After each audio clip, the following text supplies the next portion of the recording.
When it comes to writing business school essays, particularly successful ones, there's always this tension there. On the one hand, you hear about how creative they have to be, how wonderful, how great pieces of writing they are, and they are. On the other hand, there's sort of this tactical pice of it. Here's my goal on the other side of the river, and the school is the bridge that's going to get me there. If the goals don't work, the bridge can't be built. I hear clients all the time, what's my brand for my MBA application? Yeah. It's an oversimplification. A brand works for Tide. You've got all these stories and these different facets of yourself you want to show. Where are you going to get the most out of them, and how do you put it all together? Kill your darlings. This notion here, if you're going to try to start writing something, your first draft is probably not going to be that great. You may fall in love with words. It's time for you to really rethink, what do you want to communicate?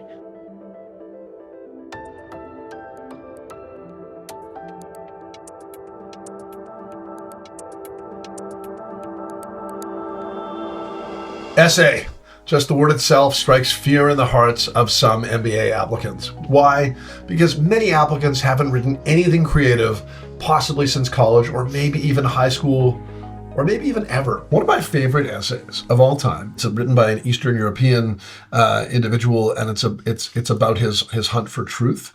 And it is an extremely risky essay. The opening paragraph is about how he asked to be removed from the baptismal book of the church because in his country, which was a very religious country, because he didn't believe in God and felt like it was untrue to himself. And I think that's like a bold statement. It's a bold statement, right? And like I worked with this applicant. I love this applicant. It's true to who he was and who he is. Right. He's someone who really is on a quest for truth.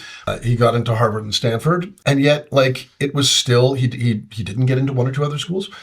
It was still a very risky proposition. So sometimes it's just, you can write something that is fantastic, that is extremely compelling to one person, that isn't compelling to another. And that's the nature of this process. That's why they have the essays, because there's qualitative information. And so, we're going to talk, I think, generally speaking, about what makes something compelling, but ultimately, there's a little bit of randomness. It's up to the individual who's reading it on that day to determine whether it's compelling. That authenticity factor too, right? I mean, you want to be strategic about what you're saying and how you're saying it, and be well written and concise and all of those things. But the clients who try really hard to sort of game the system or to think about what this school is looking for and how can I fit that mold, that invariably falls flat. No, I think that's a problem. If you're using your essay to sound exactly like somebody else, you lose. Right.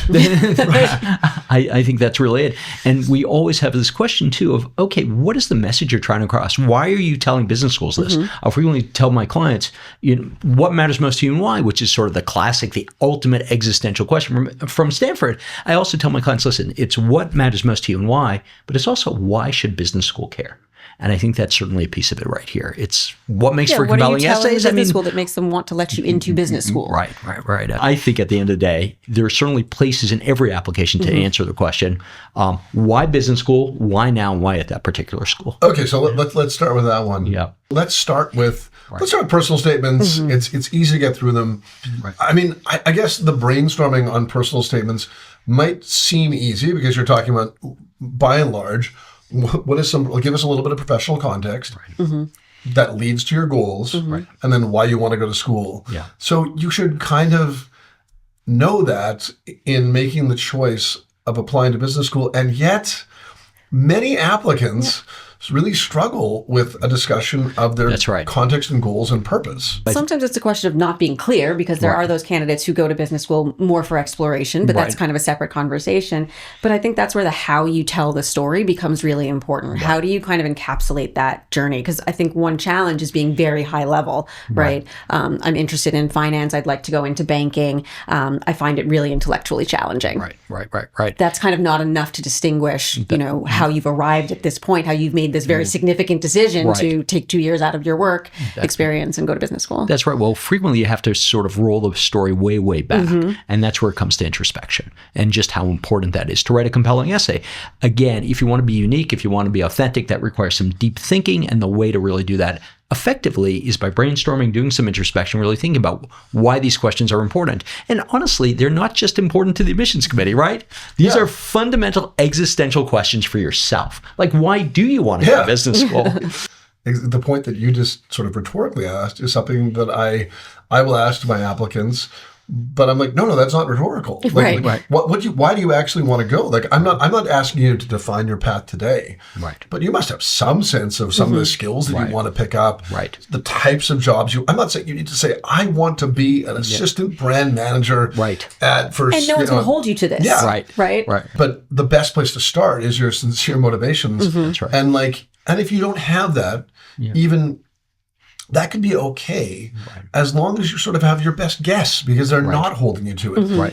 And we talk to admissions officers, and I always say to them, like, why even have this question if you're not holding anyone to this? Right. They say, well, we'd rather have someone who can at least articulate a path that makes sense for them and can connect the dots than someone who can't. Right. And so we know people are going to change their minds. Like, we want people to experiment when they're in school, but we want someone to be able to connect all the dots. That's right. I also want someone who's going to have a good experience there. And if you go in totally open-ended and don't know what you're looking for to get out of it, then it's sort of hard to secure or ensure that that person's going to get something valuable out of business school. If I just show up on campus and say, like, hope this works out, that's, a little bit less. That's right. And while we're talking about compelling essays, like, it's very hard to do this, but every once in a while, someone can be compelling by equivocating a little bit. Right. No, that's definitely true. You can't equivocate between, I want to be a brand manager at Nike and I want to go to hedge funds. Right. You can say, I've been in retail and I'd be interested in going to the brand management side or continuing on in retail for this kind of company, or maybe I'd be interested in equity research for retailers, or there could be something related. But you can't just be like, there could be two diametrically opposed things or totally uncorrelated things. Right. Or keep on pushing for the why. I do this all the time with my clients. It's like, why? Why do you want to do this? Why are you telling me this? Why is this important to you? Keep on pushing. And again, the reality is, these are only 250 to 500 word essays. These are short. You have to be punchy. You have to sort of leave the reader knowing, hey, I've given you an accurate picture of who I am. At that point, do you see me at your business school? Right. And so I think, let's talk about the different components. Yeah. So I think you're saying you have to dig back and you have to provide some context, even if they don't ask. Even if it's like, what are your goals and why our school?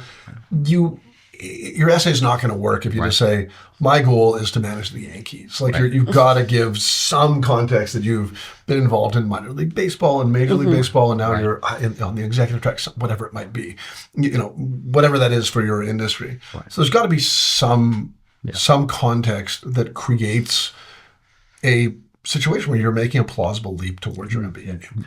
But after that, you get to most people would go context, then goals, then why are a school if they're asking all those pieces.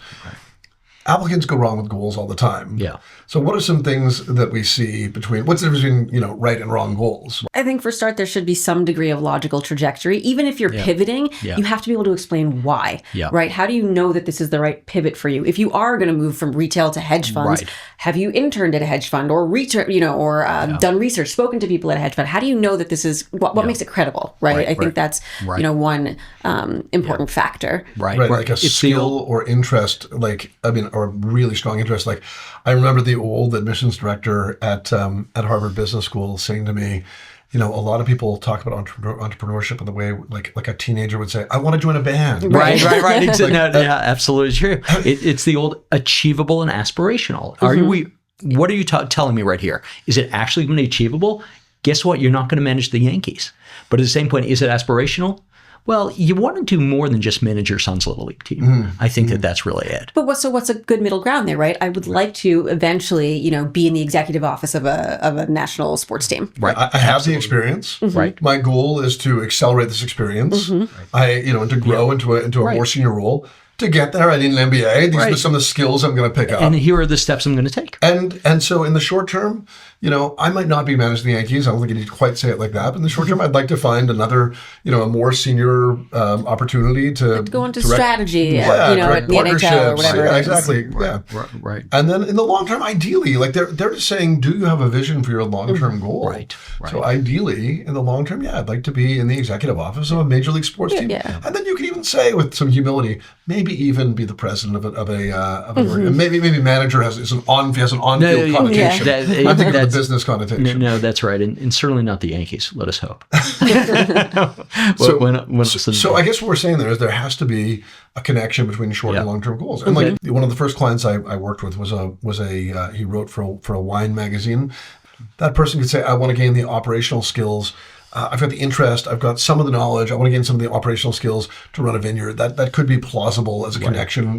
You could do that with an MBA theoretically. Yeah. It's like that person's long-term goal doesn't have to be, and I'll grow the vineyard. Like that could be, that's acceptable. It could be like, I'll grow it to be a world-class vineyard. I'll grow it to be whatever. It could also be, I'll create a resort around this vineyard, or I want to create a media empire around wine. It could be anything you want. It just can't be, I want to grow the vineyard and then I want to go into VC. Like it doesn't make sense at that point. Right. And so I think what people have to do is, if they're struggling with their goals, is they have to talk to people and understand. If I would say, if it's plausible to you, it's plausible to the admissions. Right, it's been done before. You have to believe it yourself. Right. It can't just be a wish. Right. Go on LinkedIn, see if somebody's actually done what you're talking about doing. And at that point, if they have done it, then you can probably do it too. And then you have to be able to explain it. So you have to maybe do some informational interviewing, some job shadowing, some to learn more about it. Right. Okay, where do we go wrong? So we've got the context, we've got short and long-term goals. All that needs to be connected, although not necessarily linear, but connected and plausible. Right. Where do people go wrong with their why our school portion of it? Yeah. I think it's the overly generic pitfall, right? Top-notch academics, great network, world-class network, world-class faculty, collaborative community, all of those things that could ostensibly be said about any school, right? You don't need to tell them, the most superficial thing that's on the front page of their website. So I think specificity is key, and specificity with respect to your goals that you have just laid out. That's when it comes to writing business school essays, particularly successful ones, there's always this tension there.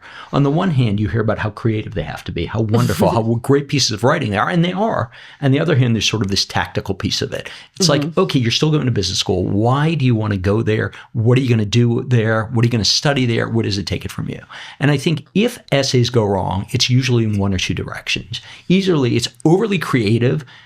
Business school, they may pass around that essay. They think it's terrific. They may read it to their children at night, but it has nothing to say about business school. Or the other side is exactly that. I want to go to this unique program, to be with this unique network, to take these unique classes that are just going to give me a world-class education. And there's that tension between, and how do you get it right? One way is introspection. One way, an important way, is working with somebody who has done this before. I mean, not to put in a commercial, but I have to be honest with you, that writing essays is hard. At the end of the day, it's really, really hard. At a minimum, you've got to put in some true research. I mean, you can't just quickly Google and pick up the low-hanging fruit. Like, I want to go to, why is Stanford GSB? It's got the startup garage and touchy-feely. Right. Oh, God. Like Finance 101 will give me finance skills. Not insightful, not helpful.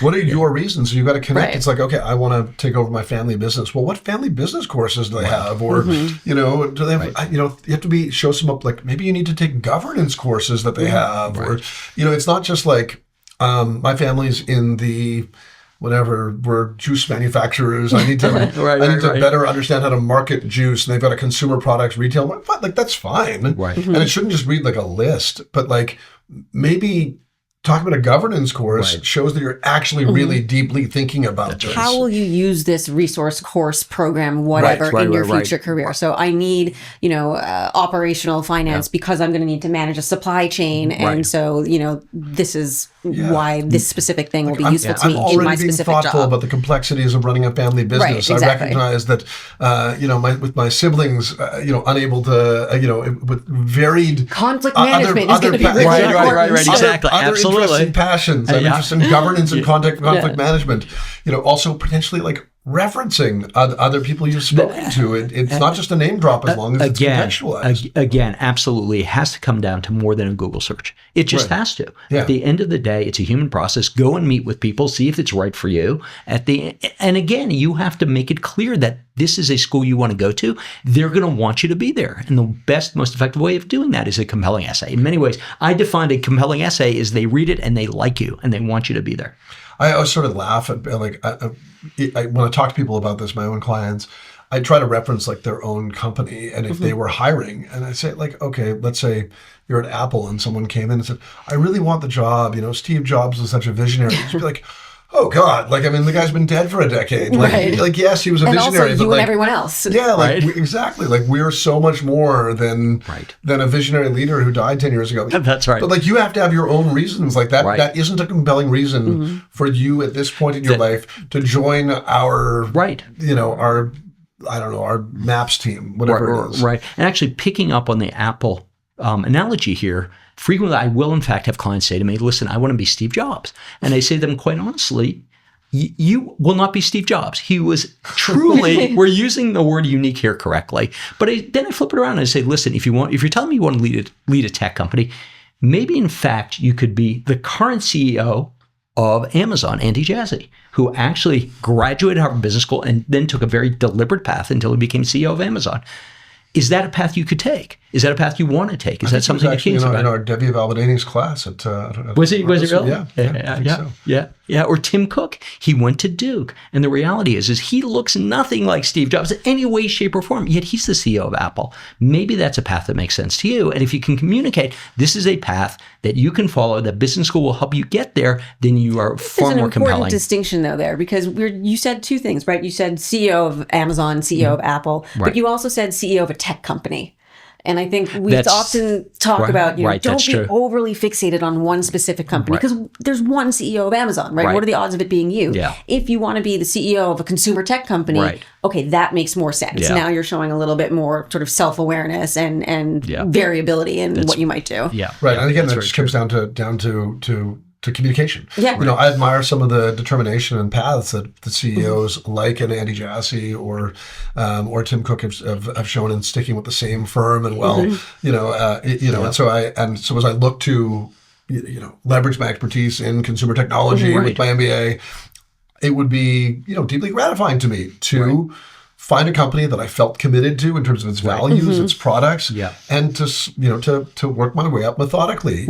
Ideally, my first position would be X, or I could grow into Y, and maybe if everything went well, I could be that long-term employee who became a CEO, and then there's some humility attached to it. Right, that's right. And it starts to make sense. Yeah, it was important that they went to business school. It was very important to Tim Cook and Andy Jassy that they went to business school. You have to have some context that will almost create a permission structure for this MBA, right?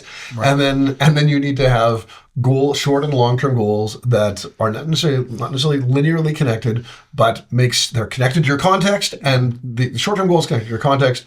The long-term goal is connected to your short-term goal in some reasonable way.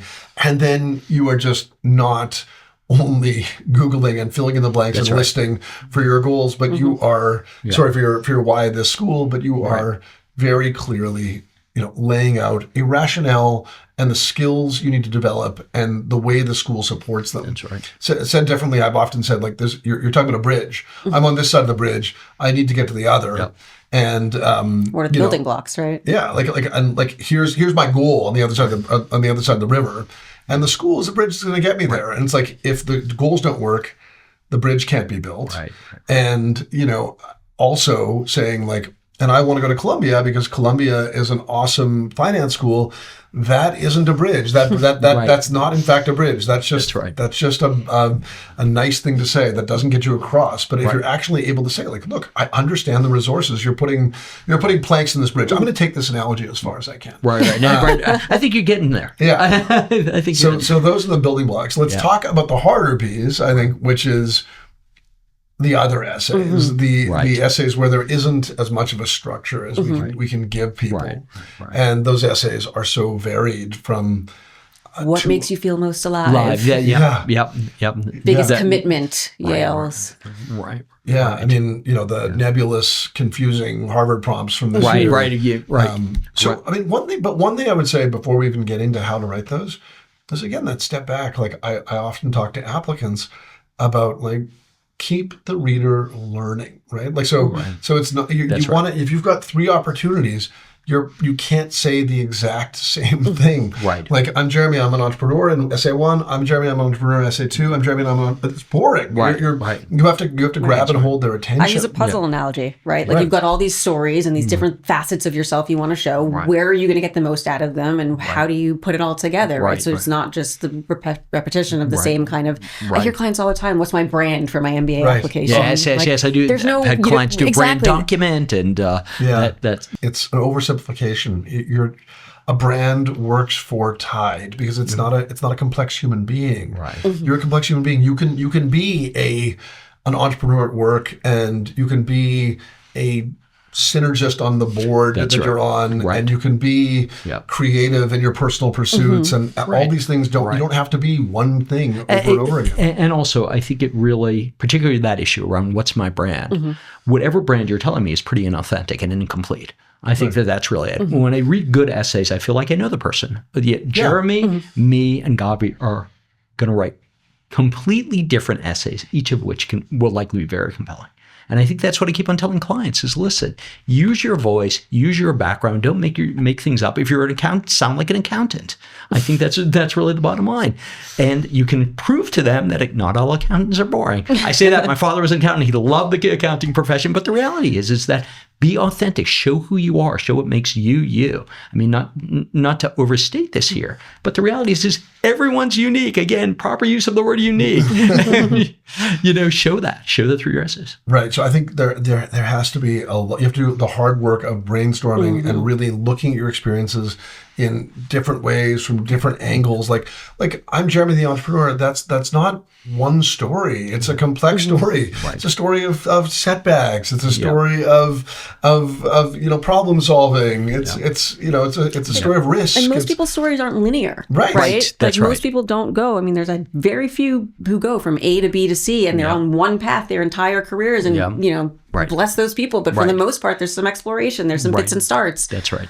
And I think to that point, it's like that also, you shouldn't be afraid to be honest about your own path in life, right? Like if you've had some setback, something that's a problem that's arisen, something you've learned from, that's great. Right, maybe it's given you greater clarity. Exactly. And part of it also is you have to talk about it. At the end of the day, the admissions committee is going to see a lot about you. And if there's a big black hole, and if they're wondering about something, that does not serve you well. Right. I think that's really it. And in many ways, that's what can make you a compelling candidate, sort of the wrinkles in your life. Yeah, I mean, we should do a separate one on optional essays, I guess. It's like there are problems, then there are problems. So if you have a super low GPA, if you were arrested, if you were you have a very low quant score, that's sort of an optional essay type thing. But if the school asks you, like, your first business in college failed because you didn't know what you were doing. No one does their first. 95% of businesses fail their first try. So you can totally be honest. What did you learn from it? As long as it's a heroic failure, it's fine. Right. So listen, I do want to come back to one important point here. Compelling essays are well-written essays. What does it mean to write a well-written essay? It's a lot of iterations. It's a lot of going back and forth over it. The reality is these are tough word limits, and you really got to fight for every word. Yeah. I mean, I think another thing is that I think you said this earlier, like it doesn't need to be gripping and something ripped off the pages of the New Yorker or something like that. It doesn't, you don't need to say sweat coming off my furrowed brow. I looked at my initial business plan and realized, by God, this was a failure. It doesn't need to be there. You can just let the story tell itself. And so, you can say 6 months in, I was out of money to purchase inventory. Right. There comes a point at which all of that literary sort of fluff becomes a distraction. Yeah. Right. That's absolutely true. That's absolutely true. And exactly, why are you telling me this? At the end of the day, why are you telling me this? Most people are not great writers. I think that's an okay thing to say. Right. It's a skill like anything else. You cultivate it, you develop it, right? I think the best writing is actually really simple writing. You're offering your narrative and your experience. It's the experience that's more important. And so if you follow the experience... There's no rhetorical flourish. Right. Well, If you have a really good story, the rhetorical flourish doesn't matter. And so that story of my, ridiculous, the sweat coming off my brow, whatever it is. If you just tell it very simply, as long as it's the right story, it should tell itself. Right. And often, I'll say to applicants, you're tripping over yourself and finding it hard to write this because you're just not following your own story. Right. Just follow it methodically. And as you explain what happened, your values should come out. You'll have opportunities within it to reflect. And you can clarify them and, sharpen them and make sure they're clear and compelling and all of those things. But, fundamentally, you have to tell the story. That's right. And honestly, you got to tell it a number of different times in different ways until you get it right. At the end of the day, again, short essays, go in there, try it once, try it a second time, bring in an admissions consultant like mbaMission to read it. And I don't want to be too mercenary here, but the reality is good writing also involves good editing. They go hand in hand. And if you're not having somebody who's doing some good editing, absolutely. I would also say, we developed this enormous tech platform, this enormous admissions and highly customizable tech platform called OnTrack by mbaMission. And I am the avatar, I'm the star of this, for whatever reason. Right. And so if you're tired of me already, don't log on. But if you're enjoying me, I suppose maybe you enjoy it. There you go. But in there, we on demand, Jeremy. Yeah.